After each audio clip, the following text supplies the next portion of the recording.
Hey everyone, we just had a huge console mod drop in Baldur's Gate 3's mod manager featuring new mods that I did not expect to see on PlayStation 5 or Xbox, like the Shadar-Kai race mod.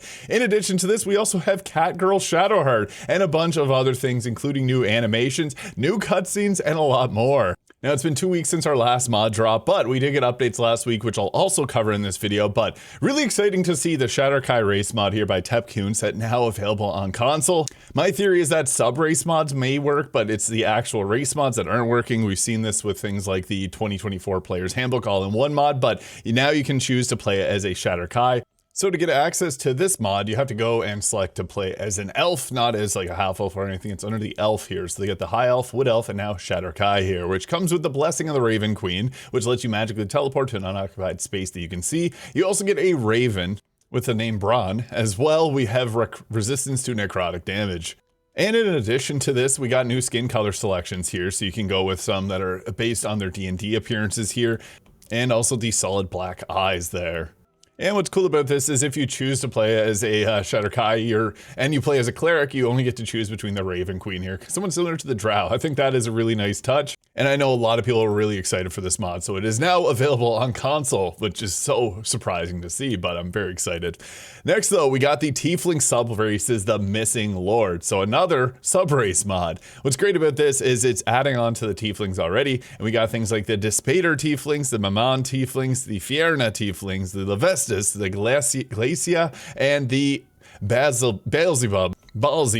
And rather than update these, I'll go through all the levels. They have different upgrades here at levels 3 and 5. So like the Despater Tieflings get the Armor of Agathis and Hold Person at level 5. Maman Tieflings get the Legacy, the Ray of Sickness and Melf's Acid Arrow. Fiamma Tieflings get the Hunter's Mark and Flame Blade. Levistus Tieflings get the Ice Knife and Phantasmal Force.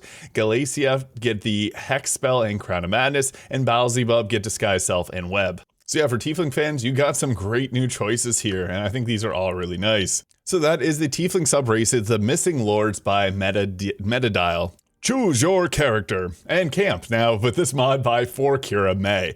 Choose your camp is amazing. Now, if you are in Act 1, you have a lot of selections, and sometimes, you just want to go to camp at a certain place. With downloading this mod, you get this new action on your skill bar, the camp selection. It's got a bunch of different options, and you can always restore it back to being the default camp at any time. But you got the choice. In Act 1, you got things like the Wilderness Camp, the Basement Camp, Granite Cave, Sandstone Cave, Abbey Ruins, the Shard Temple, Underdark, and you can choose from any of those if you're in Act 1. As you go to proceed through the game, you also have things like the Mountain Pass, Shadow Curse Lands, Moonrise Towers, Elf Song, and Farm Camp in the later acts. So when you're in a specific act, you can choose that one campsite to be able to go to. So in Act 1, you only have the Act 1 selections. Just want to make that clear. You can't go to Act 3 from Act 1.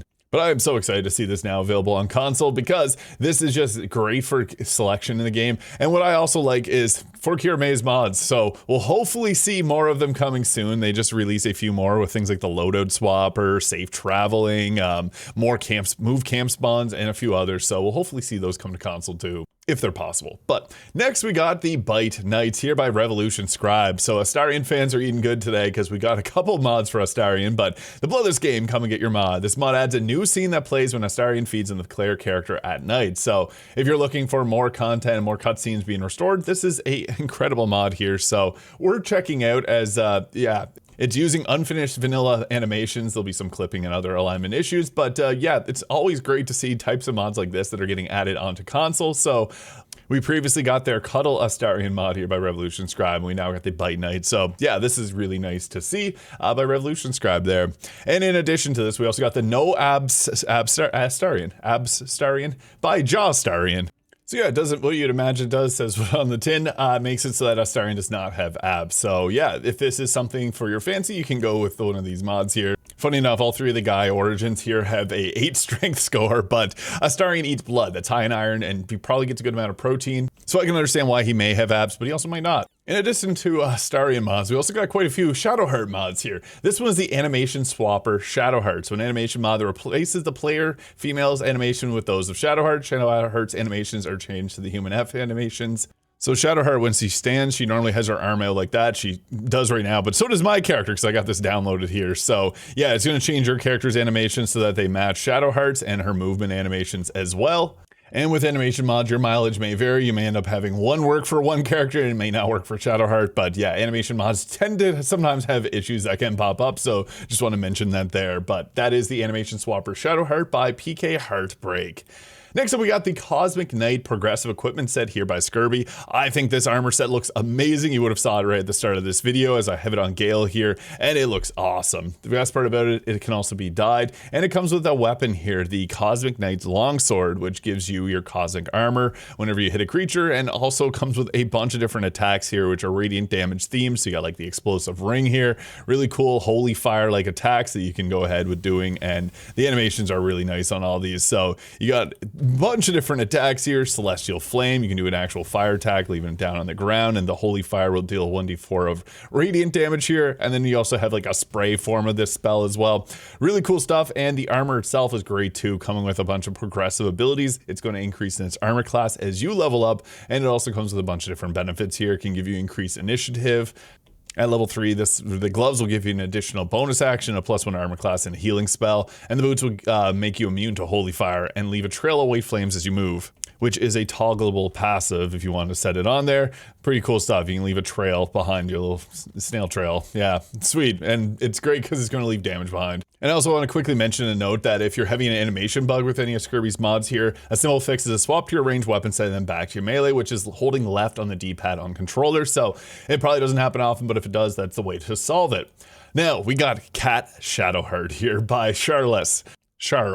This is an amazing mod. I talked about this when it released on PC. I'm shocked. Now, people have been looking for any type of, I almost said Khajiit, so I had to stop there, but Tabaxi. If you're looking for a Tabaxi, this is the closest thing that we got currently, and it's actually kind of crazy. I did not expect to see this on console, nor did I expect to see Subrace mods on console, but hey, you can now play as Cat Shadowheart. It's actually kind of crazy. Maybe we'll see a Tabaxi mod in the future. Who knows? Maybe a transformation of sorts. It's really hard to say, but it's so cool to see something like this.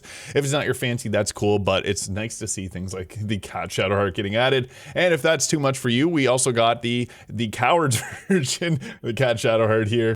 And I'm just quoting them, it's for cowards. It's for those that just want a less cat version of Shadowheart. So yeah, that is also by Charles there. Amazing mod, I think it's so funny. But next we got the D&D 5R Warlock Pax's Invocations Player's Handbook 2024. Now what's great is if you play as a Warlock, this changes it so at level 1 you get to choose your Eldritch Invocation, and then at level 5 you get 2 additional ones, and you don't get the same level 3, level 5 packs that you normally would get. They're added as Eldritch Invocations, which is how the new Player's Handbook rule set works. You may have experienced this already if you're using the 2024 Player's Handbook All-in-One mod, but this is awesome for those that don't want to download that and want the updated rule set for the Warlock in terms of the Eldritch Invocations and how their packs work. I think this is really nice, and we're checking out if that's something that's interesting to you. So that is by Solomon the Magnificent here, the D&D 5R Warlock Packs as Invocations. Now, you've probably been wondering what this outfit here on my character is. It is now available on console, the Fiamma Volante Outfit Ensemble by Barry Semifreddo. It comes in blue fire as well as the regular red fire. So you get this treasure chest here, which comes with the 2 different versions. There's also a camp version. You can equip just the wings if you just want the wings, and there's a few different versions. There's the underwear swapper. There's also accessories if you just want to use just the accessories and don't want to have like the outfit itself on. And there's an overpowered and a non-overpowered version. One counts as heavy armor, one counts as clothing, and I'm just swapping up the outfits here. But I think this looks really nice. It's very bright and glowing, but hey, it helps you see in the dark. And one thing I really do appreciate about all of Barry Semifreddo's mods is you can actually drop their chest, and they have a custom-made chest. It's not supposed to look like that. I have some weird mods causing issues, but it looks like that icon that's beside my head. I promise you guys, it looks like that. Normally it's supposed to, and it burns and it looks like fire. It's really cool. You can put it in your camp and store things in it. Now, previously on console, we had Secret Scrolls by Dark Charl. I'm just going to mention this because every time that I mention mods like this, I always get comments saying, we had this on console. There's a new mod similar on console, Secret Scrolls Extended. This is the new one on console. You may remember the old one being on console. Both are on console now, but this is a new one. It adds new higher level spells like Turn to Gold, Finger of Death. The spells you typically aren't able to find, they're now available as scrolls, and you can learn them in your spell list. So this is really cool. They already, again, have their other mod, which has all the other spells that aren't included in scrolls. So I would highly recommend checking out both of these because it's scrolls. They're just fun to use. Now, this one's really excited. The RS Black and Gold piercings here by Remotely Sane. This adds in copies of the earrings that you already have in the base game, but black and gold versions. And I gotta say, they look incredible. So I'll just take you guys through them here. So they're at the end of your piercing list, and they're just gonna be copies of what we already have in the game, but with those different colors. So I'll just go quickly through these here. And some of them you can't really notice the difference in, but others are completely night and day different, which is incredible to see. So yeah, this is a mod that I really do enjoy. There's not a whole lot of earring mods on console. I try to switch it up and use different ones for all the videos. My favorites being the Crimson Hilt Dirk black there, and even the gold one's really nice. So yeah, this is definitely worth checking out if you're looking for new types of earrings here. You got so many options, and it's basically the same stuff you already got in the base game, but now with new colorways and the barred rings to end off. And next we got the Azza NPC redesign Bearded Gortash here by Azza Was Taken. This is awesome because Gortash is a grimy slime ball and this mod makes him look different. It's cool because he's like the leader of Baldur's Gate. It's weird seeing him, someone that looks like he hasn't left and went outside in a while versus someone that looks like they probably would be running a city. So yeah, check this out. It is really, really cool. Next up, we got the I Dream of Dragonborn. This mod by Cheek here lets you choose Dragonborn as your guardian. Now, this is interesting because normally they aren't allowed to be your dream guardian because their mouth animations are not good.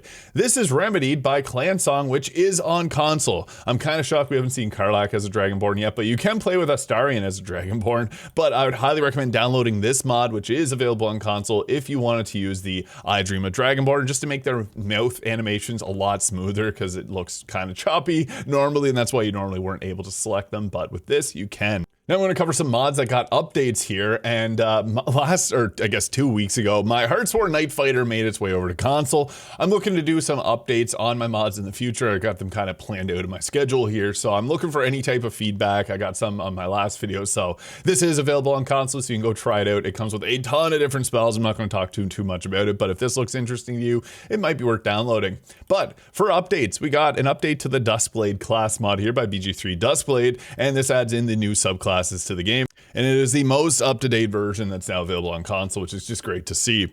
We also got updates to the 2024 spell updates by Mob Talon that says level 20 compatibility. And it even makes changes to the power word kill spell here. So this is really cool. And it's got full updates now on console. We also got Sword Dancers of Hylas Try here. Got an update on PlayStation 5 and Xbox as well. Eyes by Tabitha. This is the eye mod that I currently use, or always use, by Tabble Dabble here. Got an update too. We also got updates to the Blood Hunter class mod. I know a lot of people are really enjoying this one. And we also got an update to the Frost Domain Cleric. So let me know which of these mods is your favorite from today's console mod drop. Hit the subscribe button below if you haven't already. Hope you guys all have a great day, and we'll catch you in the next one.